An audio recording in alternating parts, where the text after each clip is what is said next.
Hello, dear learners. Welcome to my class.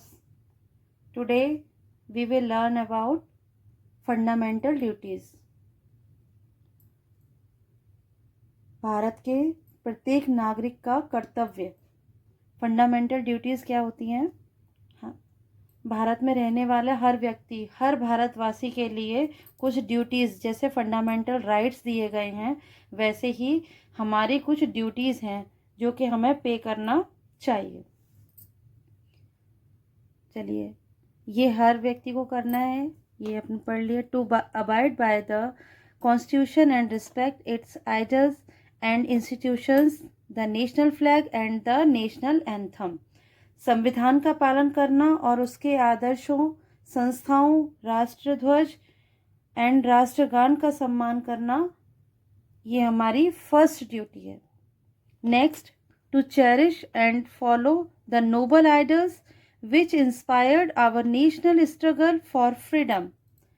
स्वतंत्रता संग्राम के महान आदर्शों को अपनाना और उनका पालन करना, ये हमारी नेक्स्ट ड्यूटी है। Next, to uphold and protect the sovereignty, unity and integrity of India. Bharat की संप्रभुता, एकता और अखंडता की रक्षा करना और उसे बनाए रखना। सोवेरेनिटी मीन्स होता है लीडरशिप, यूनिटी होती है आपकी एकता, और इंटीग्रिटी अखंडता। Next, to defend the country and render national service when called upon to do so. देश की रक्षा करना और जब भी ज़रूरत पड़े तो देश के लिए, देश की सेवा करने के लिए हमें ऑलवेज तैयार रहना, तत्पर रहना। कैसे?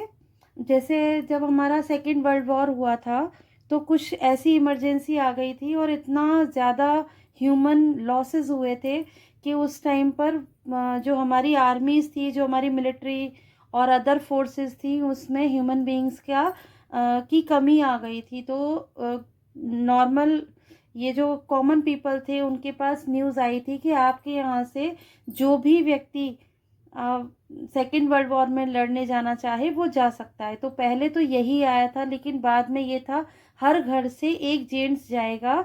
और क्यों? क्योंकि सेकेंड वर्ल्ड वॉर में फाइट करना है, वहाँ ह्यूमंस की नीड थी इसलिए। तो जबकि वो लोग मिलिट्री में नहीं थे, है ना, किसी अदर फोर्स में नहीं थे, पुलिस में नहीं थे, उसके बाद भी वो लोग वहाँ पर गए। तो ये क्या था? हमारा देश के प्रति प्रेम था, जिसकी वजह से वो वहाँ अपनी जान से खेलने के लिए गए थे। और जितने भी हमारा जब ब्रिटिशर्स के अंडर कंट्रोल थे, हमें गुलाम बना लिया गया था। उस टाइम पर हम जब स्वतंत्रता के लिए लड़ रहे थे, हम फ्रीडम के लिए, तो उस टाइम पर कितने लोगों की जान गई थी। वो सब किसके लिए? हमारे देश के लिए। आज भी आपको जब गवर्नमेंट जॉब के फॉर्म डील करते हो तो उसमें कॉलम आता है, क्या आप किसी स्वतंत्रता सेनानी के परिवार से हैं?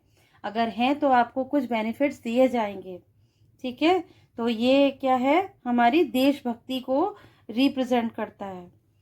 तो हमें क्या करना है? हमेशा देश की सेवा के लिए तत्पर रहना है, उसके लिए आगे से आगे चल के काम करने हैं। To promote next, to promote harmony and the spirit of common brotherhood amongst all the people of India, transcending religious, linguistic and regional or sectional diversities. To renounce practices derogatory to the dignity of women. इसमें है सभी भारतवासियों में धार्मिक, भाषाई, linguistic होता है आपका, भाषाई मतलब language wise, and state wise जो भेदभाव है हम लोगों के बीच में, कहीं ना कहीं आता है ना कि ये उस स्टेट से है, ये उस स्टेट से है। तो ऐसा नहीं, उस भेदभाव मतलब जो है हमारे अंदर, उससे ऊपर उठकर भाईचारे की भावना को बढ़ावा देना, ब्रदरहुड को प्रमोट करना है ना। और महिलाओं की गरिमा, महिलाओं की ये डेरोगेटरी क्या होती है? कोई भी अपमानजनक बात हमें लेडीज़ को लेकर, वुमेन को लेकर नहीं करनी है ना? नहीं करनी चाहिए, ऐसी कोई बात नहीं करनी, ऐसा कोई काम नहीं करना जो उनकी डिग्निटी को या उनकी अपने गरिमा को ठेस पहुंचे कोई। ठीक है, next, to value and preserve the rich heritage of our composite culture. हमारी जो देश है ये संस्कृति से भरा हुआ है। हमारी यहाँ के जो फोर्ट हैं, यहाँ के जो पैलेसेस हैं, ये मतलब जितनी भी सांस्कृतिक विरासत है उसको हमें महत्व देना है और उसका संरक्षण करना है। जैसे यूनेस्को ने अपने अंडर कंट्रोल ले लिए हैं, जैसे हमारे आमेर फोर्ट हो गया और भी आपके ये ग्वालियर फोर्ट हो गए, ये सब चीज़ें मतलब अलग अलग पैलेसेस भी हैं, है ना? जितनी भी हमारी सांस्कृतिक विरासत हैं उनको उनके संरक्षण के लिए, जैसे कलकत्ता में शांति निकेतन है जिसकी स्थापना रविन्द्रनाथ टैगोर जी ने की थी, है ना? ये सब चीज़ें क्या है? हमारी सांस्कृतिक विरासत हैं और इनकी रक्षा के लिए, इनकी संरक्षण के लिए हमें हमेशा आगे रहना चाहिए, ध्यान रखना चाहिए हमें इनका। Next, to protect and improve the natural environment including forest, lake, river, wildlife, and to have compassion for living creatures। हम नेचुरल एनवायरनमेंट जैसे river, forest, lake, wild life and जो भी हमारे यहाँ पे जीव जंतु होते हैं ना, उनके प्रति हमें दया का भाव रखना चाहिए। किसी को लेकर ऐसे पहले जो शिकार वगैरह करने जाते थे ना हंटिंग के लिए, वो सब अब बंद कर दिया गया है। क्यों? क्योंकि हमें उनके प्रति काइंडनेस रहना, एकदम पोलाइट रहना। ऐसा नहीं कि लॉयन आके आपके ऊपर अटैक कर दे और आप बस खड़े रहें कि नहीं। अपनी जान बचाने के बाद जब आपसे वो नहीं छेड़ रहे हैं तो आप उन्हें ज़बरदस्ती नहीं मारेंगे, है ना?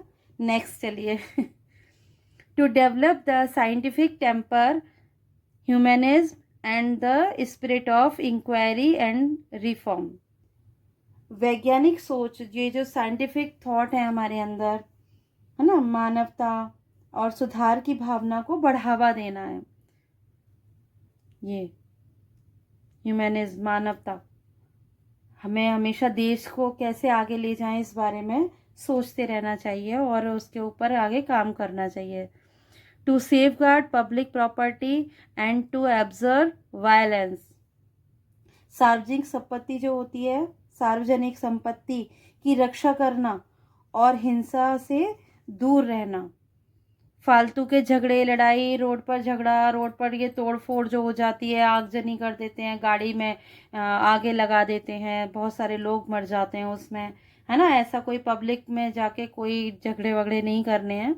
और जो पब्लिक प्रॉपर्टी है उनको भी आपको केयर करनी है ना, सेफ रखना है उनको भी। Next, to strive towards excellence in all spheres of individual and collective activities so that the nation constantly rises to higher levels of endeavor and achievement।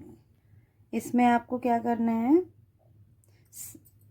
सभी क्षेत्रों में व्यक्तिगत और सामूहिक प्रयासों में उत्कृष्टता प्राप्त करने की प्रयास करनी है, जिससे कि देश हमारा प्रगति करे, आगे बढ़े।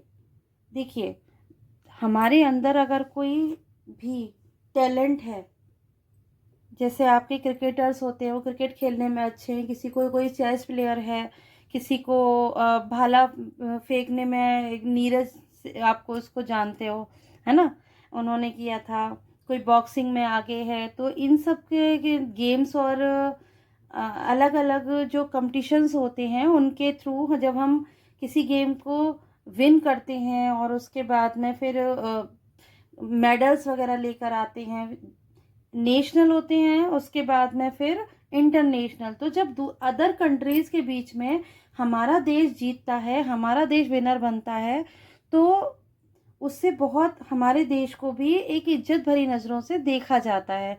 इसलिए हमें अपने देश के लिए, अगर हमारे अंदर कोई क्वालिटी है तो हमें अपने देश के लिए उसको आगे बढ़ाने के लिए मेहनत करनी चाहिए। तो इसका मीनिंग क्या है, मतलब है ना, सभी क्षेत्रों में व्यक्तिगत और सामूहिक प्रयासों में हमें एकदम अपर लेवल का लास्ट जितना हम कर सकते हैं उस हद तक हमें अपनी हर संभव कोशिश करनी चाहिए कि हमारा देश आगे बढ़े और सभी पूरे वर्ल्ड में हमारे देश के जो है एक अच्छी नज़रों से देखा जाए। ठीक है, कोशिश क्या है, देश को आगे बढ़ाना और उसके सम्मान को बढ़ाना। लास्ट है आपका, हु इज़ अ पेरेंट और guardian to provide opportunities for education to his child, or as the case may be, ward between the age of 6 and 14 years। आप जैसे कोई पेरेंट हो या गार्जियन हो, है ना, हमें 6 से 14 साल के बच्चों को एजुकेशन में दिलाना ही दिलाना है, चाहे हमारे पास अपना बच्चा है या हमारा बच्चा कहीं और गया है या किसी और का बच्चा हमारे पास रहने आया है। ये हमारी ड्यूटी बन जाती है कि हमें उसे एजुकेशन 14 ईयर की एज तक देनी ही देनी है। ठीक है, तो ये फंडामेंटल ड्यूटी है हमारी पेरेंट और गार्जियन के लिए। बच्चों के लिए क्या था, उनका राइट है कि उन्हें एजुकेशन मिले। चलिए, ये छोटा सा एक नोट है जिसमें बताया गया है कि आपके ये जो फंडामेंटल ड्यूटीज़ हैं, ये 51 आर्टिकल 51A का मतलब होता है अमेंडमेंट। अमेंडमेंट तब लगाते हैं जब हम कहीं कोई करेक्शन किया जाता है। तो ये जो 51 आर्टिकल हैं, ये आपका 42nd अमेंडमेंट है। 1976 में इसे पास कर दिया गया था, लेकिन जो इम्प्लीमेंट में आया था विद इफेक्ट फ्रॉम, इफेक्ट में कब आया था, 1977 से। और इसमें जो ये जो स्टार लग रहा है, ये इसके लिए है कि के was interested bye the constitution. ये कॉन्स्टिट्यूशन में इसके लिए था, 86 अमेंडमेंट में चेंज किए गए मतलब कुछ, और वो 2002 में ही पास हो गए थे। लेकिन इसको इफ़ेक्ट में मतलब जब ये इफ़ेक्ट में आया था, लास्ट वाला ये आपका फंडामेंटल ड्यूटी, तब कब से, 1 अप्रैल 2010 से। तो 2010 के बाद हर बच्चे को एजुकेशन मिलना कंपलसरी हो गया है। आज अगर कोई बच्चा रोड पे या किसी कंपनी में काम करते हुए दिखाई दे जाता है तो हम या आप कंप्लेन कर सकते हैं उसकी, और उस बच्चे को पढ़ाई का पूरा राइट है और उसको पढ़ाई के लिए अरेंजमेंट गवर्नमेंट खुद करती है। ठीक है, गवर्नमेंट स्कूल है, वहाँ पर ज़्यादा फीस भी नहीं लगती है। तो हमें अरेंजमेंट, अगर हमारे आसपास बच्चे ऐसे हैं जो पढ़ाई नहीं कर रहे हैं, तो हमें कोशिश करनी चाहिए कि किसी भी तरह उनका एडमिशन हम करवा दें गवर्नमेंट स्कूल में, ताकि बच्चे पढ़ सकें और उनको उनके अधिकार से दूर ना रहना पड़े।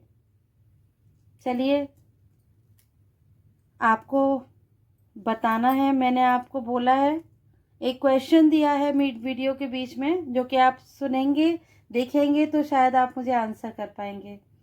ठीक है, चलिए मिलते हैं ऐसे ही किसी इंटरेस्टिंग टॉपिक के साथ। अभी के लिए बाय।